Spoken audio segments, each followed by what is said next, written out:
Welcome to Your Mythology Book Club. My name is Daniel, and I'm a Greek mythology enthusiast. In this series, we're exploring the Iliad.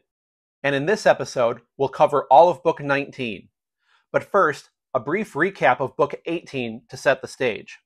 In Book 18, Achilles scared off the Trojans from the Greek camp by appearing at the ruined defenses, wearing the aegis of Zeus, which Athene had brought him, glowing with a holy light, and his voice divinely amplified. His screams of anguish and rage carried across the plain of the Scamander and put fear into every Trojan heart, except Hector's, who, against advice, kept the Trojans camped in the field during a night which had been brought on unnaturally early by the goddess Hera, who brought the sun down early once the Greeks had finally secured the body of Patroclus. Achilles' mother, Thetis, went to Olympus and requested new armor from Hephaestus, the god of metalwork, and over the course of that night he produced a full set of armor, which we will soon see Thetis bring to her son. Before she left for her overnight visit to Hephaestus, Achilles expressed regret to his mother for his rage, and that he plans on reconciling with Agamemnon in the morning. And now, at the opening of Book 19 and the dawning of a new day, we find the goddess Thetis returning to the Greek camp from Hephaestus' forge with that new armor for Achilles.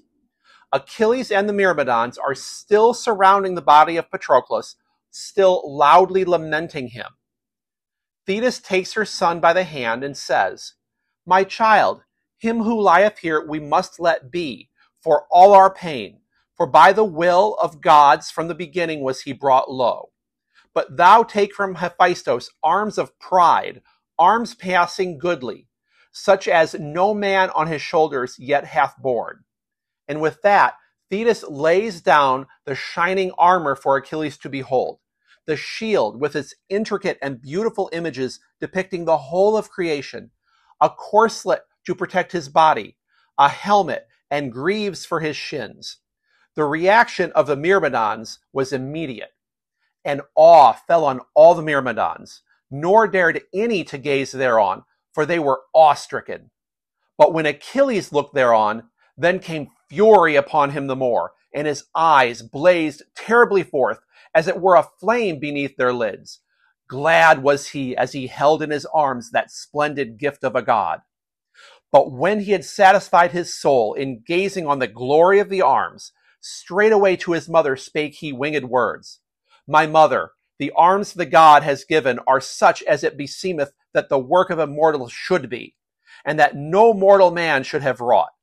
Now, therefore, will I arm me in them. But I have grievous fear, lest meantime on the gashed wounds of Menoetius' valiant son flies light, and breed worms therein, and defile his corpse. For the life is slain out of him, and so all his flesh shall rot."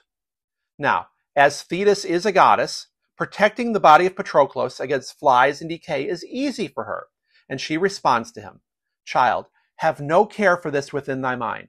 I will see to ward from him the cruel tribes of flies which prey on men slain in fight. For even though he lie till a whole year's course be run, yet his flesh shall be sound continually, or better even than now.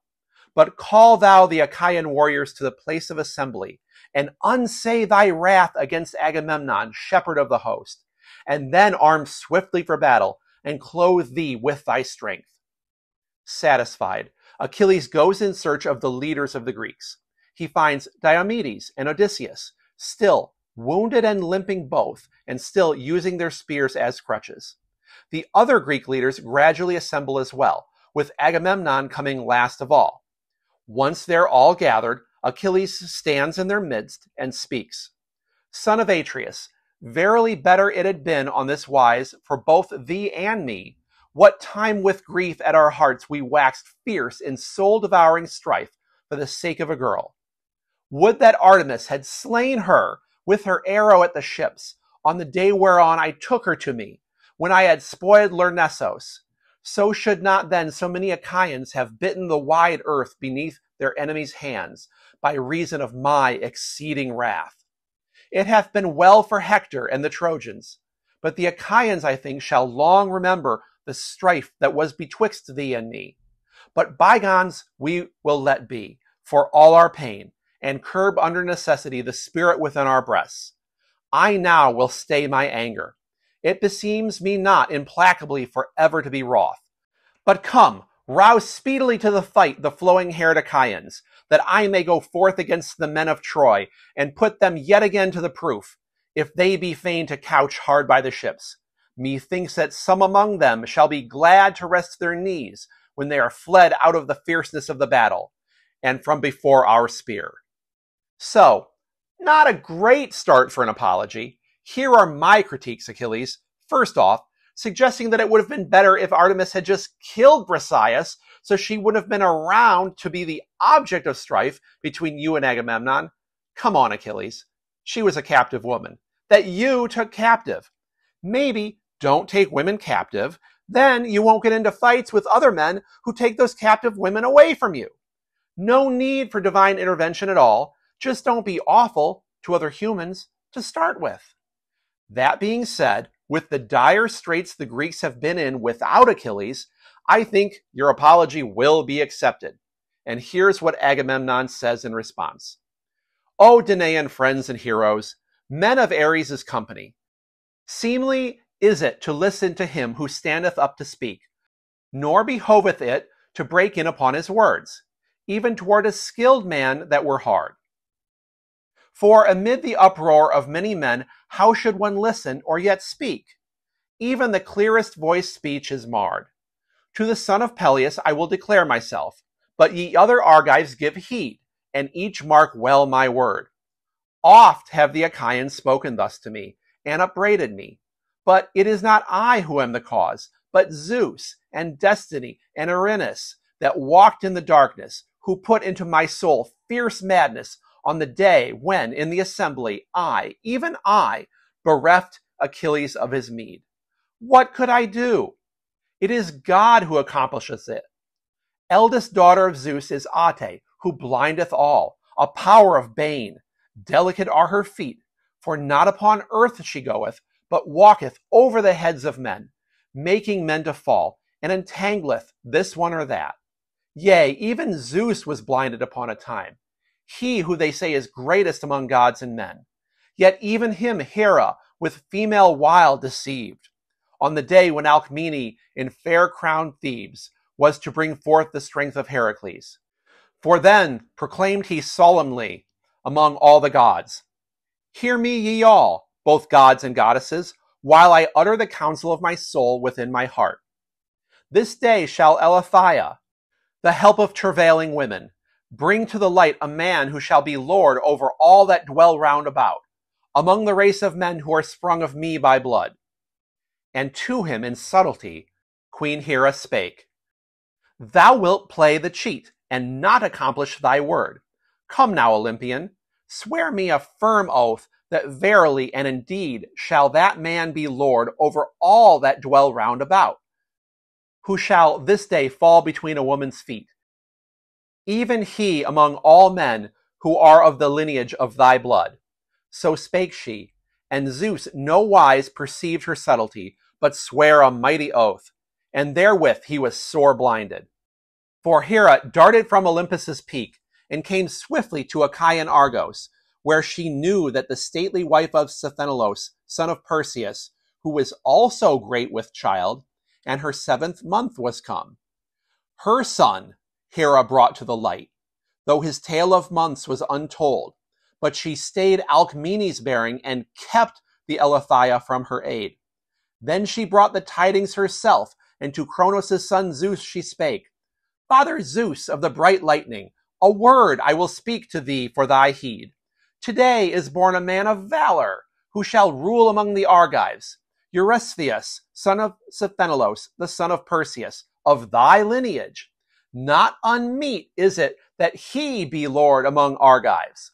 She said, but sharp pain smote him in the depths of his soul, and straightway he seized Ate by her bright-haired head in the anger of his soul, and sware a mighty oath that never again to Olympus and the starry heavens should Ate come, who blindeth all alike. He said, and whirling her in his hand, flung her from the starry heaven, and quickly came she down among the works of men. Yet ever he groaned against her when he beheld his beloved son in the cruel travail at Eurystheus' hest. Thus also I, what time great Hector of the glancing helm was slaying Argives at the sterns of our ships, could not be unmindful of Ate, who blinded me at the first. But since thus blinded was I, and Zeus bereft me of my wit, fain am I to make amends, and recompense manifold for the wrong. Only arise thou to the battle, and rouse the rest of the host. Gifts am I ready to offer, even all that noble Odysseus went yesterday to promise in thy hut. So, if thou wilt, stay a while, though eager from battle, and squires shall take the gifts from my ships and carry them to thee, that thou mayest see that what I give sufficeth thee. So the overall gist of Agamemnon's response is exactly what we would have expected. Acceptance of Achilles' apology and offer to resume fighting. Of course, Agamemnon would accept. He needs Achilles back in the fight, and he needs for the Greeks to stop blaming him for the losses they've suffered because of his feud with Achilles. However, the length and content of Agamemnon's response is much more than we might have expected, that is, until we remember that he is a pompous windbag. More woman-blaming from Agamemnon, this time blaming the goddess Ate, she of mischief and ruin, and a long reference to more woman-blaming in mythology, pointing the finger at Hera, who you might recall in the very most recent episode went out of her way to help the Greeks recover the body of Patroclus at great personal risk to herself of offending Zeus. In his response, Agamemnon is recalling the birth of Heracles, when Hera tricked Zeus into vowing that the son of Zeus's lineage to be born on this day would be the king of all those around him. Zeus knows that his son Heracles is about to be born, but being friends with the goddess of childbirth, Eileithyia, Hera causes another son of Zeus's lineage, Eurystheus, to be born early, and thus king over Heracles and cause of Heracles' famous 12 labors. A long way for Agamemnon to go to find a reason to blame a divine woman for something that's not even relevant in the context of he and Achilles' feud.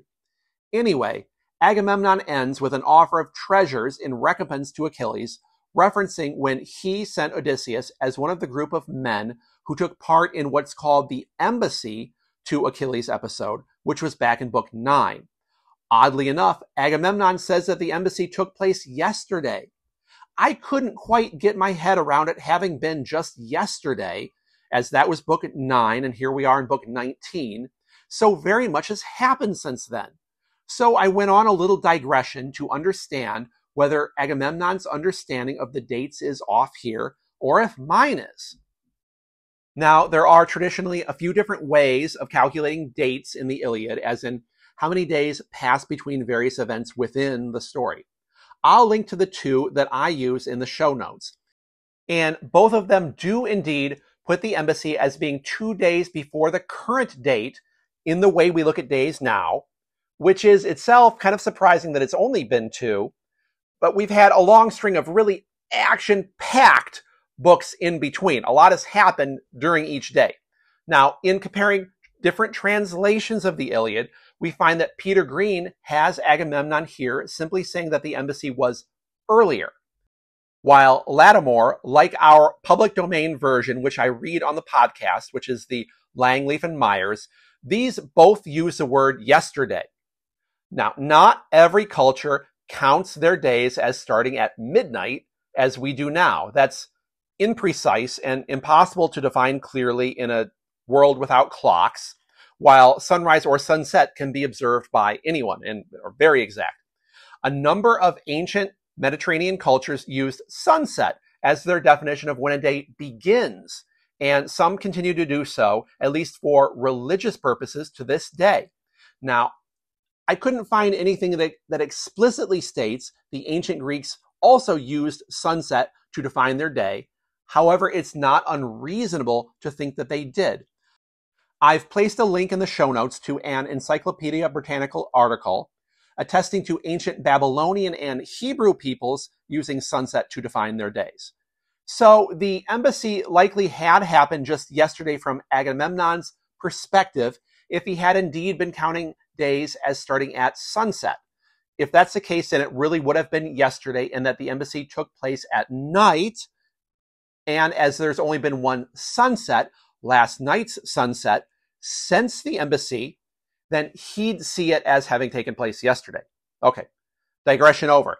As for Achilles, he has no interest at all in our reflections on how many days have passed since the embassy, nor on our thoughts about his or Agamemnon's reflexive blaming of women for what was really their own faults.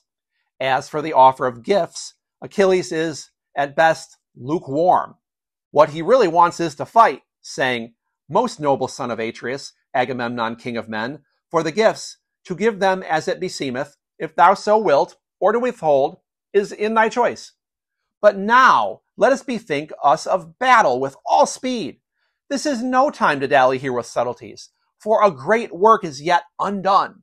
Once more must Achilles be seen in the forefront of the battle, laying waste with his brazen spear the battalions of the men of Troy. Thereof let each of you think as he fighteth with his man."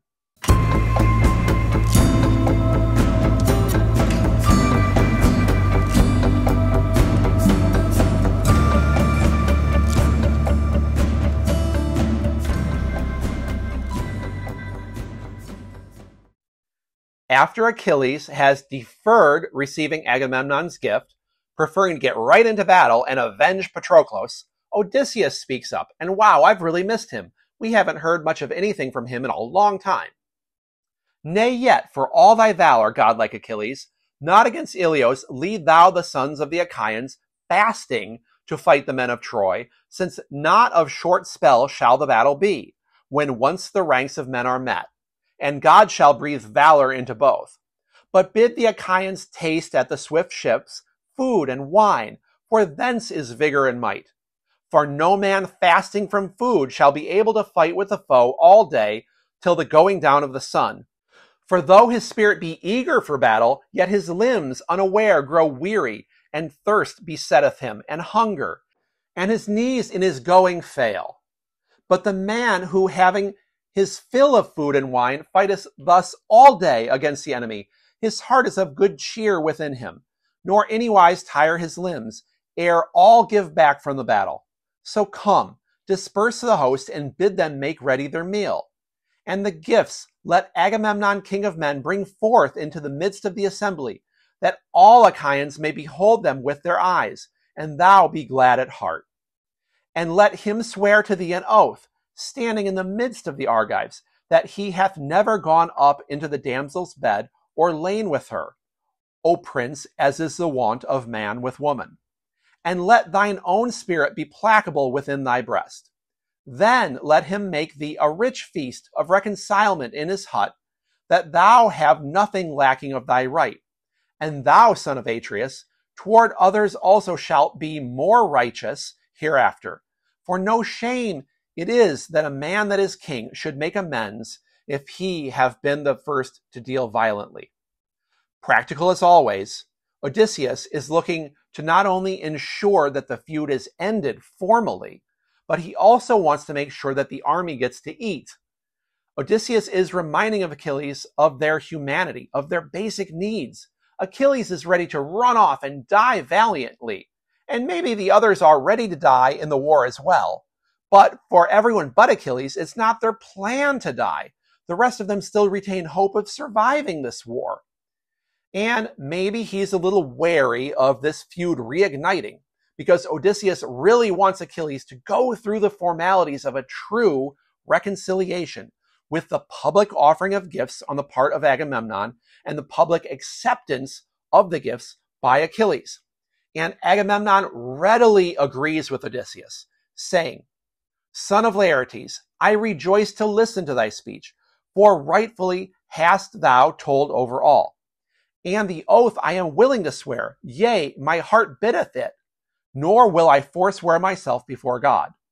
Let Achilles abide for a space, eager for battle though he be, and ye all others abide together, until the gifts come forth from my hut, and we make faithful oath with sacrifice.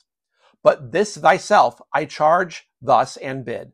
Choose thee young men, princes of the Achaean folks, and bear my gifts from my ship, even all that we promised yesterday to Achilles, and take with thee the women.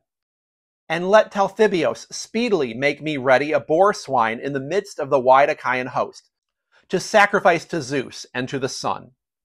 Achilles reiterates that he just isn't interested in eating. He wants to fight. Most noble son of Atreus, Agamemnon, king of men, at some other time, were it even better, ye should be busied thus, when haply there shall be some pause of war, and the spirit within my breast shall be less fierce. But now they lie mangled on the field, even they whom Hector son of Priam slew, when Zeus gave him glory, and ye call men to food? Verily, for my part, I would bid the sons of the Achaeans to fight now, unfed and fasting, and with the setting sun make ready a mighty meal, when we shall have avenged the shame. Till then, down my throat at least, nor food nor drink shall go, since my comrade is dead, who in my hut is lying mangled by the sharp spear, with his feet toward the door, and round him our comrades mourn. Wherefore in my heart is no thought of these matters, but of slaying and blood and grievous moans of men. But despite this, Odysseus is insistent that the men be allowed to have their breakfast before starting another full day of fighting. O Achilles, Peleus' son, mightiest of the Achaeans far, better and mightier not a little art thou than I with the spear, but in counsel I may surpass thee greatly, since I was born first and know more things. Wherefore let thy heart endure to listen to my speech. Quickly have men surfeit of battle, and of that wherein the sword streweth most straw, yet is their harvest scantiest. This means that when the fighting is heaviest, the opportunity to plunder, which helps encourage men to continue fighting, is least. When Zeus inclineth his balance, who is disposer of the wars of men. But it cannot be that the Achaeans fast to mourn a corpse, for exceeding many and thick fall such on every day. When then should there be rest from toil? Nay, it behoveth to bury him who is dead, steeling our hearts, when once we have wept him for a day. But such as are left alive from hateful war must take thought of meat and drink, that yet more against our foes we may fight relentlessly ever, clad in unyielding bronze. Then let none of the host hold back, awaiting other summons, for such summons shall be an evil to whoso is left behind at the Argive ships. But all together as one we will rouse against the horse-taming Trojans the fury of war. I think Odysseus is being very diplomatic here. All he wants is to prevent the Greek army from either failing due to hunger or revolting against the leadership of which everyone in this conversation is part. And Odysseus manages to make this point over and over to Achilles without once saying, dude, you've literally done nothing for weeks now. Of course, you're feeling ready to go. All the rest of us, we've been hard at work this whole time while you've been lounging. We're going to have breakfast. And with that, Odysseus is done trying to convince Achilles or even listening to his objection. He just gathers several of the leaders and they all go to Agamemnon's huts and they come back with the promised treasure and with Briseis herself. And with a pig. What's the pig for? For the sacrifice, to sanctify this exchange. The goods and the woman, a human woman who hasn't once been asked what she wants, in exchange for Achilles' reconciliation. The royal herald Talthybios, who you might recall from long, long ago, who was the man sent by Agamemnon to take Briseis from Achilles, now holds the pig for the sacrifice, while Agamemnon swears aloud an oath to Zeus that he never slept with Briseis, and then slaughters the pig and throws it into the sea as an offering to the gods. The reconciliation is now sanctified. But all this ceremony and delay and not fighting and not avenging and not dying is just driving Achilles crazy. He can't take it anymore. He stands in the middle of this scene and cries aloud to Zeus, Father Zeus, sore madness dealeth thou verily to men. Never could the son of Atreus have stirred the soul within my breast, nor led off the damsel implacably against my will, had not Zeus willed that on many of the Achaeans death should come. But now go forth to your meal, that we may join battle thereupon. Without reacting to Achilles' little outburst, the men dispersed to their various parts of the camp to eat and prepare for the day's battle. The Myrmidons gather the treasure and carry it to Achilles' hut. Now in Achilles' hut, Briseis sees Patroclus, wounded and pale and dead, and seeing him and remembering his kindness to her, she weeps, crying out, Patroclus, dearest to my hapless heart, alive I left thee when I left this hut, but now, O prince of the people, I am come back to find thee dead. Thus evil ever followeth evil in my lot. My husband, unto whom my father and lady mother gave me, I beheld before our city mangled with the keen spear. And my 3 brothers, whom my own mother bore, my near and dear, who all met their day of doom. But thou, when swift Achilles slew my husband and wasted godlike Minos' city, wouldst ever that I should not even weep, and saith that thou wouldst make me godlike Achilles' wedded wife, and that ye would take me in your ships to Phthia, and make me a marriage feast among the Myrmidons. Therefore with all my soul I mourn thy death, for thou wert ever kind. And following this, the narrator says that all the other women begin to weep as well, seemingly for Patroclus as well, but insightfully, the narrator notes that really, each woman was weeping for her own private sorrows. Just beautiful. It rings so true. What a humanizing little moment here. Now some of the old men among the Greeks come to Achilles and insist that he eat, but he refuses them, instead also mourning aloud to the body of Patroclus. Thou too, O hapless, dearest of my friends, thyself wouldst verily of yore set forth in our hut with ready speed a savory meal, what time the Achaeans hasted to wage against the horse-taming Trojans dolorous war. But now thou liest mangled, and my heart will none of meat and drink that stand within for desire of thee. Naught worse than this could I endure, not though I should hear of my father's death, who now I ween in Phthia is shedding big tears for lack of a son so dear, even me that in an alien land for sake of baleful Helen do battle with the men of Troy, nor though it were my beloved son, who is reared for me in Scyros, if still at least is godlike Neoptolemus alive. For hitherto had my soul within me trusted that I alone should perish far from horse-pasturing Argos, here in the Trojan land, but that thou shouldst return to Phthia, so that thou mightest take my child in thy swift black ships from Scyros and show him everything, my substance and servants, and high-roofed mighty hall. For Peleus, I ween, already must be dead and gone, or else in feeble life he hath sorrow of hateful age, and of waiting ever for bitter news of me, till he hear that I am dead. Following this speech, Achilles again weeps, and in a parallel to the recent speech by Briseis and the women around her, now the old men around Achilles see him weeping, and, thinking of those they left back in Greece, they all fall to weeping as well. From his perch atop either Olympus or Ida, it doesn't specify where, Zeus sees all this and is worried that Achilles really will be too weak to fight since he's refusing to eat anything. And the plan now is for Achilles to fight and to accomplish quite a bit. So Zeus sends Athene to him to nourish him with the food of the gods, ambrosia and nectar. And as this passage leads directly into the Achilles gearing up sequence, and it's all particularly cool, I'll just read it all to you. Thus saying, Zeus sped forth Athene, who before was fain, and she, like a falcon wide-winged and shrill-voiced, hurled herself forth from heaven through the upper air. So while the Achaeans were arming presently throughout the camp, she, in Achilles' breast, distilled nectar and pleasant ambrosia, that grievous hunger might not assail his knees, and then herself was gone to the firm house of her mighty father. Then the Achaeans poured forth from the swift ships, as when thick snowflakes flutter down from Zeus, chill beneath the blast of Boreas born in the upper air.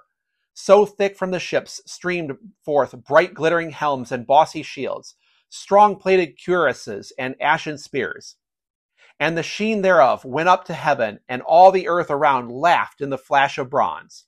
And there went a sound beneath the feet of men, and in the midst of them noble Achilles harnessed him. His teeth gnashed together, and his eyes blazed as it were the flame of a fire, for into his heart was intolerable anguish entered in. Thus wroth against the men of Troy, he put on the gift of a god, which Hephaestus wrought him by his art. First on his legs he set the fair greaves fitted with silver ankle pieces, and next he donned the cuirass around his breast.